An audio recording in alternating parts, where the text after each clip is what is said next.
할렐루야. 오늘 욥기서 3장 20절에서 24절 가지고 성도가 인생의 문제를 해결하는 방법이라는 말씀으로 하나님 말씀을 우리 함께 듣고자 합니다. 오늘 이 본문은 동방에서 의인이라고 하나님 앞에 하나님께 칭함을 받던 욥이 그렇지 않다. 하나님이 울타리를 쳐 보호해 주시고 하나님이 그의 손을 펴 축복해 주시니 하나님을 그렇게 하는 것이지, 사람이 욥이 무슨 하나님을 진정으로 경외하는 것이 있겠느냐. 아마 그의 재산을 치고 그의 몸을 치고 이렇게 하면 욥이라도 하나님을 버리고 하나님을 경외하지 않을 것이다 하고 하나님께 마귀가 도전을 해서 하나님이 아니다, 욥은 그렇지 않다라고 하시면서 그러면은 시험을 해봐라 이렇게 돼가지고 욥이 이제 고난을 받게 돼요.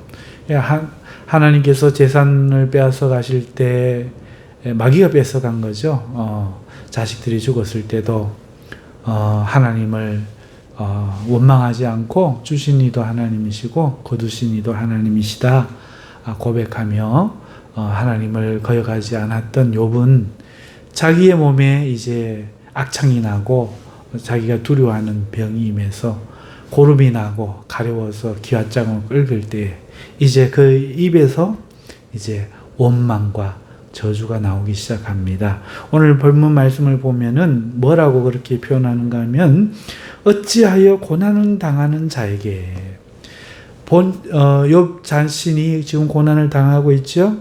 빛을 주셨으며, 그러니까 왜 하나님이 내게 소망이라는 그 빛을 주셨냐는 거죠. 들어주지도 않을 거면서 왜 하나님이 나에게 자꾸 뭔가 빛을 비추냐는 거죠. 마음 아픈 자에게 생명을 주셨는고 왜 나를 죽이지 않으시고 오늘 이렇게 살려두어서 이런 일을 겪게 하시냐. 나도 그만 데려가시지.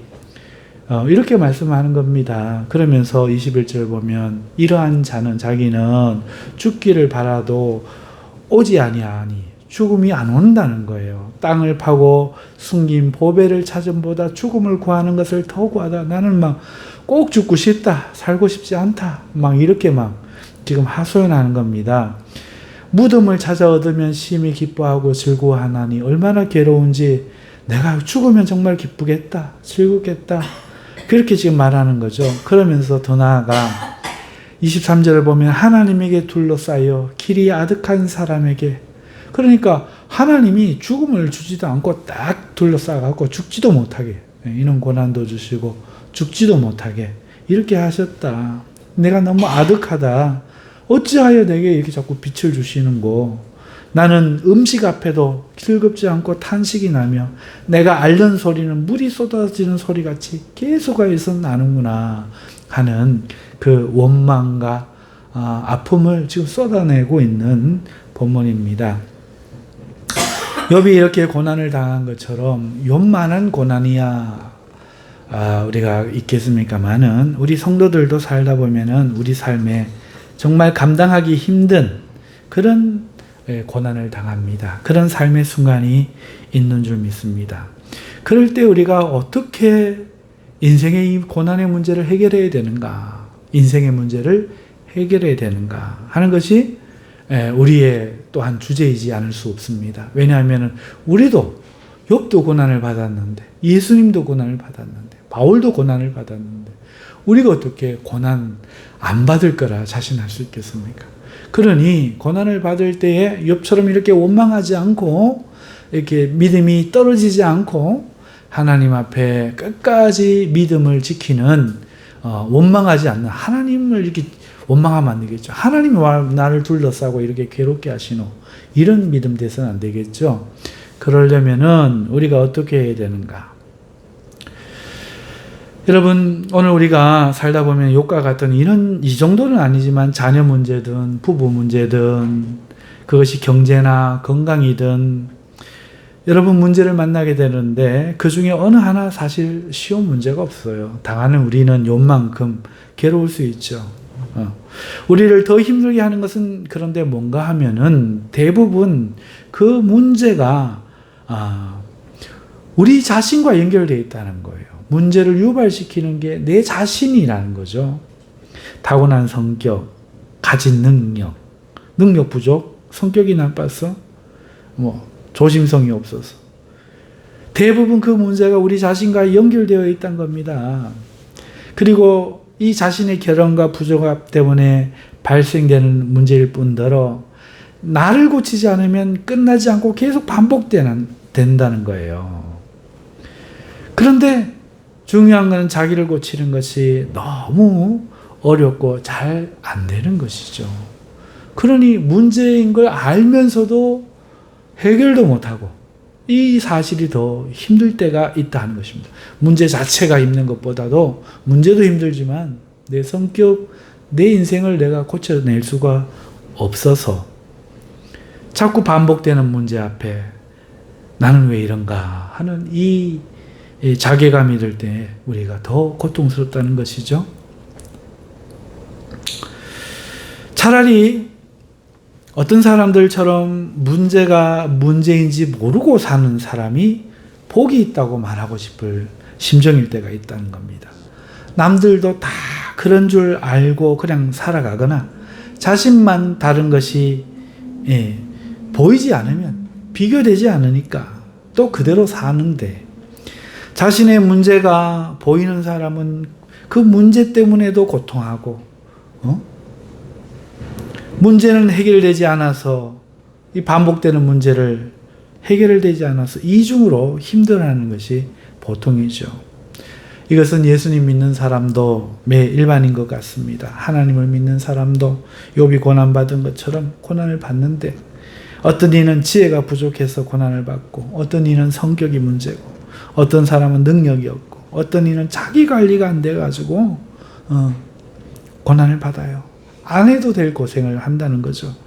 능력 있는 하나님을 믿고 또 그 하나님은 우리를 도우실 능력이 있는 것도 분명한데 그럼에도 불구하고 현실에서는 많은 성도가 하나님 안에 이 삶의 문제, 이 고난, 고통을 겪고 있다는 겁니다. 실제로 그렇게 살아간다는 겁니다. 자, 그럼 이럴 때 우리가 어떻게 해야 되느냐? 그것이 오늘 주제인데요. 알면서도 해결을 할 수 없고 하나님을 믿지만 당장 해결이 안 되고 있고 그런 가운데 흐르는 눈물과 쓰라린 마음을 우리가 경험하고 있을 때 슬픔과 답답함과 고독을 우리가 경험할 때 우리는 어떻게 해야 하느냐 하는 것인데요. 첫째는요. 우리가 믿음을 갖고 기도해야 한다 말씀드리겠습니다. 이 당연한 말이에요. 뭐 그걸 답으로 내놓냐 싶을 만한 그런 말이죠. 누가 기도하는 줄 해야 되는 줄 모르냐는 거죠. 여러분 실제 상황에서 이 기도가 안 되는 거예요. 기도할 힘도 없고요. 기도해갖고 이게 해결되겠나 싶은 믿음도 안 생기는 거예요. 억지로 기도하려 해도 지금 당장 슬프고 또 속상하고 이거는 우리가 기도 자리에 있도록 허락하지를 않습니다. 슬픈데 속상한데 기도가 안 나오는 거예요. 기도조차 할 수가 없는 상황이 있는 거죠. 너무 힘들면.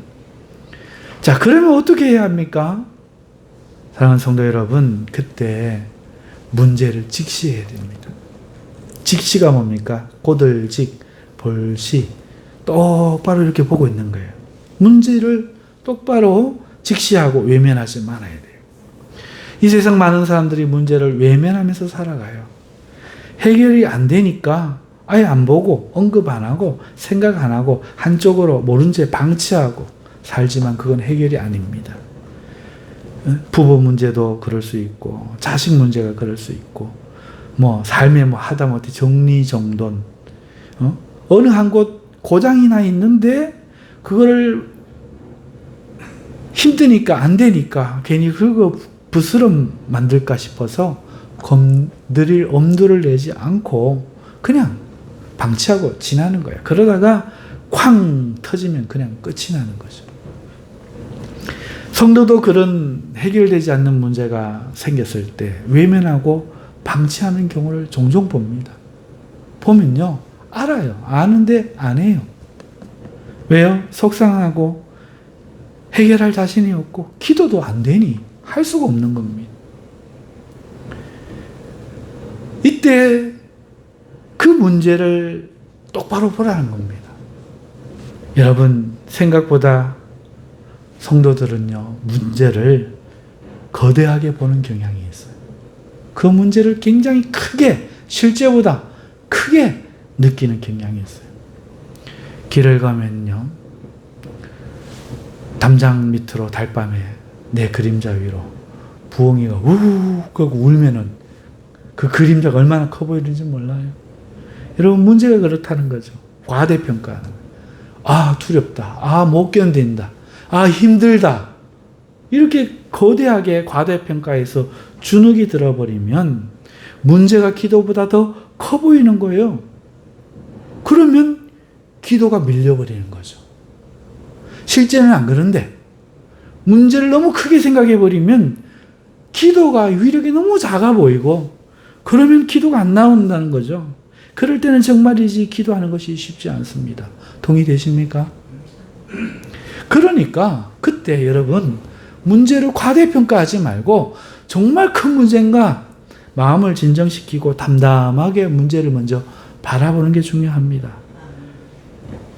자신의 그 심장이 시키는 대로 문제를 거대하게 느끼지 말고 진정하고 문제 자체를 남의 것 마냥 찬찬히 쳐다보셔야 합니다. 그리고 주위를 한번 보십시오. 문제 없는 사람이 어디 있고 문제 없는 곳이 어디 있습니까? 남에게도 있고 나에게도 있는 거예요. 문제는 어디나 다 있어요. 하지만 문제를 문제라고 자불한석하는 사람은요, 결코 문제를 해결하지 못하고 문제에 사로잡혀 버리는 모습을 우리가 봅니다. 누가 문제를 해결하는가? 그런 해결하는 사람은 오히려 안 똑똑하고 바보라도 문제를 담담히 대하는 사람들이 해결이 됩니다. 문제를 너무 심각하게 안 대하고 차분히 주위 사람들과 의논하고 견뎌가는 사람이 결국은 극복하지 호들갑을 떨고 문제에 막 짓눌려 버리는 사람은 문제에 삼켜져 버리는 겁니다. 그러니까 성도도 마찬가지입니다. 내게 있는 문제 저 사람에게는 없겠습니까? 저 사람도 있고 나도 있는데 저 사람 어떻게 해결하노? 딴 사람 어떻게 견디노? 그리고 나도 이게 있네. 저 사람이 크나 나도 크나 내 문제는 얼만큼 크나 얼만큼 심각하나 그냥 찬찬히 보라는 겁니다. 그리고 문제를 기도보다 크게 보지 말라는 거예요. 기도가 훨씬 큰 겁니다. 천지를 창조하신 하나님 앞에 하는 기도가 내 인생에 그저 남들이 겪는 작은 문제보다 어떻게 작을 수가 있겠습니까? 생각보다 놀라지 않으면, 잠식당하지 않으면, 짓눌리지 않으면 문제는 그렇게 크지 않을 수 있다는 거죠. 그래서 차분히 내게 문제가 생겼네. 그래, 인생은 늘 문제가 있지. 그러나 내게는 도우실 분이 있지 않나? 왜 내가 절망해? 놀라지 말자. 문제가 무엇인지 한번 차분히 내가 한번 살펴보자 하고 살펴보고 그것을 하나님께 가져가서 도움을 요청해 봐야지. 이래야 기도할 수 있는 힘이 생긴다는 거죠. 그러지 않고 두려움에 삼켜져 버리면 문제를 이만하게 바라보면 기도조차 못한다는 거예요. 기도해야 된다는 건 누구나 알지만 기도 못하는 이유가 거기 있는 겁니다. 기도보다 문제를 크게 생각하지 말고 믿음을 갖고 차분하게 진정하고 기도해야 되는 겁니다. 그러기 위해서 진정하고 문제는 누구에게나 있음을 알면서 인식하면서 자기의 문제를 별다른 일인 양 놀라하지 말고 문제를 그저 객관적으로 바라보기 시작하십시오. 그리고 그 문제가 파악되면 하나님께 가져가 상의하십시오. 하나님이 뭘 도와주고 자기는 뭘 해야 되는지를 생각하면서 말입니다. 그러면 천지를 지으신 하나님이 우리를 도와주실 겁니다. 거기가 시작이라는 거죠. 두 번째는요, 우리 인생의 삶에 문제와 고난이 생겼을 때 이 문제를 자신이 해결해야 된다는 겁니다. 결코 다른 사람에게 도움을 받으려고 먼저 생각해서는 안 된다는 거예요. 여러분, 인생의 비결, 모든 비결은요, 결국은요, 자신이 해결해야 함을 깨닫는 거예요. 아무리 좋은 레시피를 가르쳐줘도, 아무리 맛있는 것을 맛보여줘도, 내가 음식을 만들 수 있다고 믿고, 내가 하고 싶다고 만들어 보겠다고 생각하지 않는 사람, 평생을 가도 그거 못 만듭니다. 재테크, 아무리 가르쳐줘 보십시오. 안 됩니다. 생활 정돈, 아무리 배우고 자격증을 따보십시오. 뭐합니다. 결국은 내가 스스로 하겠다는 거, 이게 인생의 비결이에요. 공부도 내가 하고 싶어야 되고, 신앙도 내가 하고 싶어야 되고, 전도도 내가 하고 싶어야 되고, 예배도 내가 하고 싶어야 되지. 아무리 열심을 주위에서 내가 데려다 놔봐야 아무 소용이 없는 거지요. 여러분, 자주적인 사람, 주체성이 있는 사람은요, 이 세상에 보면요, 별과 같이 빛나는 그런 법입니다. 자주적인 사람, 주체적인 사람은 빛이 나는 거예요. 남의 말 듣고 사는 사람, 남의 뒤따르는 사람은 빛이 안 나요. 여러분, 세상 말에도 돈을 쫓지 말고 돈이 쫓아오게 하라는 이런 말이 있지 않습니까? 환경에 따라 살지 말고 환경을 만들어가는 사람이 되어야 한다는 말이 있지 않습니까? 다 자신이 삶을 지배해야 하지, 지배당하지 말라는 말로 주체성, 주인의식, 자주적인 의지, 이런 걸 강조하는 말 아닙니까? 사람이 주관이 없어, 줏대가 없어, 아무짝에 필요가 없는 거죠. 네. 정말 아무짝에 필요 없습니다. 사람이 자주적이지 못할 때, 겁이 나서 다른 사람의 말을 듣고 살 때, 자신이 해결해야 되는데 자신이 안 하고 자꾸 다른 사람을 의지할 때, 결국은 그 사람 인생을 가만 보면 자신 인생이 아니에요. 결국은 다른 사람을 원망하는 인생이 되어버려요. 슬픈 인생이 되어버립니다. 자신의 삶을 이렇게 가만 살펴보면 아무도 책임져 줄 수 없는, 남을 의지하고 살아나니까. 자기 책임도 아니래. 남 말 듣고 살았으니까. 남편 때문에 살았다. 자식 때문에 살았다. 뭐 때문에, 누가 하라 그래서 그랬다. 부모님이 시켜 그랬다. 목사님이 시켜 그랬다. 이러고는 책임도 못 지고 원망만 하는, 이런 사람이 되는 거죠.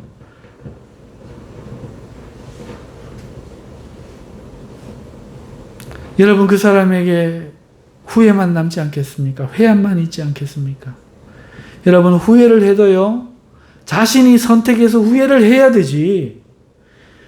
책임을 져도 자기가 선택해갖고 자기가 책임을 져야 덜 억울하고 덜 후회되고 덜 비참하지요. 남이 해준 선택 살다가 그렇게 되는 건 너무나 비참하지 않습니까? 그러므로 사람은 누가 시켜서 살고 누가 하라 해서 하는 것만큼 바보짓이 없어요. 자신의 판단을 남에게 부탁하는 것만큼 어리석은 것이 없는 거죠. 정말 안타까운 건 자녀 교육을 이렇게 시키면 안 돼요. 부모가 시켜서 하게 하면 안 돼요. 하고 싶게 대화하고 상담하고 하고 싶도록 상을 주고 잘못할 때는 등짝 스매싱을 하고 해서 동기부여를 시켜줘야 되지. 제일 바보가 3시간, 4시간 설교하는 자식에게. 제가 그랬어요. 뒤늦게 깨달았어요. 그거 아무 소용없다. 다행히 내 자녀들은 동기부여를 스스로 하는 아이들이 되었습니다. 하나님께 감사할 일이죠. 하지만 다시 이야기하지만 부모가 원하는 인생을 사는 자식만큼, 마마보이만큼 한심하고 미련한 사람은 없는 겁니다. 이거 꼭 성경 아니더라도 알겠지요? 그러므로 사람은 누가 시켜서 살면 안 돼요. 누가 하라고 해서 하면 안 돼요. 자신의 판단을 남에게 부탁하면 안 돼요. 남이 결정하게 하면 안 돼요. 물론 남에게 묻고 참고할 수는 있어요. 그것은 내가 스스로 판단하기 전에 신중을 기하기 위해서, 나는 이렇게 생각하지만 다른 사람들은 어떤가 생각을 들어보는 것으로 끝내야 되지. 내 의사를, 내 일을 왜 남이 결정하게 합니까? 그거야말로 바보지요. 그렇게 인생을 살았다가는 큰일 나는 겁니다. 이 자주적인 의식이 갖추어져야 문제도 해결이 됩니다. 남이 아무리 도와주려 해도 스스로 달리지 않는 말은 결코 달리게 할 수 없음을 우리는 기억해야 됩니다. 자신이 해결하겠다는 의지를 갖고 있어야 남이 하는 충고도 비로소 제대로 들리는 법이고, 문제도 제대로 파악할 수 있게 되고, 기도도 올바르게 할 수 있는 것이죠. 특히 자신의 인격과 전인격과 관련된 이 삶의 문제를 해결하는 방법은 다른 사람이 해줄 수가 없어요. 스스로 주체적이 되는 방법 외에 다른 방법이 없는 것이죠. 남이 말해서 여러분 성격 변하는 거 봤습니까? 절대 성격 안 변합니다. 더 날카로워지죠. 자신이 문제를 인식하고 자기 문제를 알고 스스로 고치고자 할 때 비로소 변화가 일어나는 겁니다. 삶의 문제를 남에게 맡기지 마십시오. 남에게 해결해 달라고 하지 마십시오. 스스로 할 부분을 하면서 도움이 필요한 부분을 하나님께 기도해야 합니다. 기도도 그렇게 해야 됩니다. 그러나 많은 성도들이 이와 반대로 합니다. 길을 가다가 돌 하나 놓여 있으면 돌 치워달라고 합니다. 또 치워주면 그 다음에 돌이 또 나타나면 그 돌 또 치워달라고 할 겁니다. 많은 성도들이 이런 길을 가요. 이걸 기도로 알고 이렇게 문제를 하나님께 맡기는 것을 믿음이다 이렇게 말합니다. 하나님이 해주실 거야 이걸 믿음이라고 말을 합니다. 하지만 그렇지 않아요. 돌을 뛰어넘으셔야 돼요. 돌을 치우든지 뛰어넘든지 돌아가든지 방법을 본인이 찾으셔야 돼요. 몇 번이고 실패하면서 이 돌을 뛰어넘을 힘을 다해 힘을 뛰어넘으려고 노력하면서 이 돌을 뛰어넘을 힘을 내 다리에 달라고 하나님께 그걸 기도해야 돼요. 돌을 치워주기를 기도하는 게 아니라 돌을 치울 힘을 주든지 돌을 피해갈 지혜를 주시든지 뛰어넘을 다리에 힘을 달라고 하나님께 기도해야 됩니다. 그리고 마침내 뛰어넘었을 때 앞으로는 다시는 그 같은 크기의 돌로 하나님께 매달릴 필요가 없다는 거죠. 그건 더 이상 문제가 안 된 거죠. 문제는 내가 해결 못하니까 문제일 뿐이에요. 해결되는데 뭐가 문제입니까? 여러분 어린아이에게 딱딱한 음식 먹여보십시오. 큰 낭패고 문제지요. 그런데 나이 20살이 되고 이빨이 튼튼한데 어떤 음식이 문제가 되겠습니까? 내가 해결 못하는 문제인 거죠. 그런데 나는 씹어달라고 한다고 생각해 보십시오. 나이가 20이 되는데 엄마 씹어 넣어줘. 엄마 씻어갖고 입에 넣어줘. 그건 문제 해결이 아니에요. 믿음이 아닙니다. 여러분 그러므로 문제를 해결해 달라고 하지 말고 문제를 극복할 수 있게 해달라고 하나님께 우리가 기도해야 되죠. 하나님은 우리가 문제를 피하는 사람이 아니라 문제보다 더 큰 사람이 되기를 원하시는 겁니다. 문제를 하나님께 맡기고 외면하는 것을 믿음이라고 하나님은 말씀하지 않습니다. 문제를 해결하도록 도와주실 하나님을 믿고 믿음으로 행하는 사람을 보고 믿음이라 말씀하시는 겁니다. 인생에 만나는 모든 문제 하나하나 작은 문제부터 주체적으로 부딪히고 노력하며 잘 안 되는 부분을 기도로 하나님께 도움을 요청하는 겁니다. 그리고 그 하나님의 팔을 의지하고 성장하는 사람이 되어야 합니다. 그것이 하나님의 뜻입니다. 그럴 때 성도는 하나님 안에서 문제를 이기는 사람이 되는 것입니다. 주체적인 사람이 되십시오. 셋째는 견디는 사람이 되어야 됩니다. 여러분 문제를 내가 객관적으로 보고 주체적인 의식을 갖고 내가 할 수 없는 것들을 기도하며 이렇게 해도 노력해도 때로는요 안 되는 문제가 있어요. 안 될 때가 있습니다. 자신만의 문제가 아니라 다른 사람의 문제와 연결되고 자신만이 아니라 다른 사람도 스스로 해결되어야만 하는 그런 문제, 때로는 자신과 무관한 환경과 시대적인 문제 이런 것도 있는 거예요. 자신만으로 해결할 수 없는 문제도 있다는 겁니다. 오늘 이 욥처럼 말이죠. 어떻게 해결합니까? 하나님이 가로막은 것처럼 느껴질 때 어떻게 해결합니까? 마귀가 날 공격하려고 시험해서 하나님 허락해서 이 일이 이루어졌는데 어떻게 해결합니까? 이럴 때는요, 그냥 견디는 겁니다. 이럴 때는 그냥 견디십시오. 이건요, 지나가야 하는 문제예요. 견뎌야 하는 문제입니다. 하나님은 때로 자신의 백성을 이런 고난 가운데로 지나가게 하시는 거예요. 이스라엘 백성을 광야로 지나가게 하신 것처럼 오늘 우리로 고난을 통과하며 오늘 우리가 버릴 것을 버리고 갖출 것을 갖추게 하시는 겁니다. 그렇기 때문에 그를 위해서 하나님은 때때로 고난이란 이 광야를 우리에게 주시며 이 광야를 사용하시는 거예요. 이때는 지혜도 소용없습니다. 능력도 소용없습니다. 단지 하나님을 믿고 견디며 지나가야지. 욥처럼 이렇게 하나님 원망하면 안 되는 거예요. 이럴 때 문제를 해결하려고 드는 것이 얼마나 문제를 더 크게 만드는지 이 욥을 보면 알아요. 이건 해결하는 문제가 아니에요. 노력하면 할수록 고통만 커집니다. 나는 죄인이라 아니라 하면 할수록 친구들의 비난은 거세져 가는 거예요. 이 문제는 해결될 문제가 아니다 싶을 때는요, 아하, 내게 고난의 광야가 왔구나. 이때는 겸손해야 됩니다. 하나님을 믿고 그저 견디는 거예요. 인내하는 것이 최선입니다. 그러면 세상 사람들도 이렇게 말하잖아요. 이 또한 지나가리라. 그 말처럼 견디다 보면, 하나님 믿고 참다 보면 어느새 지나가고 나면 아, 이래서 하나님이 이 고난을 내게 허락하셨구나 깨닫는 날이 온다는 거예요. 그 고난이 복이 되었구나. 내가 이 연단을 받은 다음에는 정금같이 나올 수 있는 거구나 깨닫는 날이 온다는 거죠. 이런 종류의 고난은 무조건 참고 견디는 겁니다. 말씀을 맺습니다. 문제를 당한 성도에게, 이 인생에 지금 혹독한 슬픔과 고통을 당하는 성도들에게 세 가지가 필요합니다. 지혜와 순종과 겸손입니다.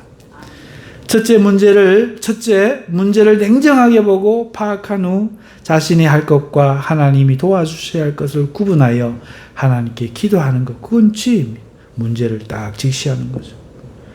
둘째, 하나님 우리로 하여금 하나님을 아는 것과 믿는 일에 성장하기를 바라심을 알고 믿고, 그래, 그렇다면 내가 순종해서 주체적으로 해야 되지. 주체적인 사람이 되어 살아가는 겁니다.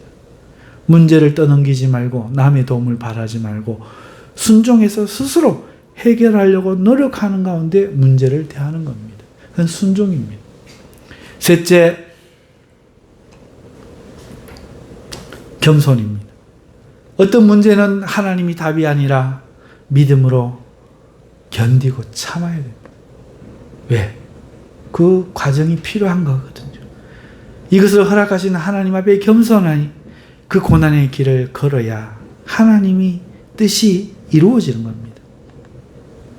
겸손이 필요한, 인내가 필요한 고난이 있는 것입니다.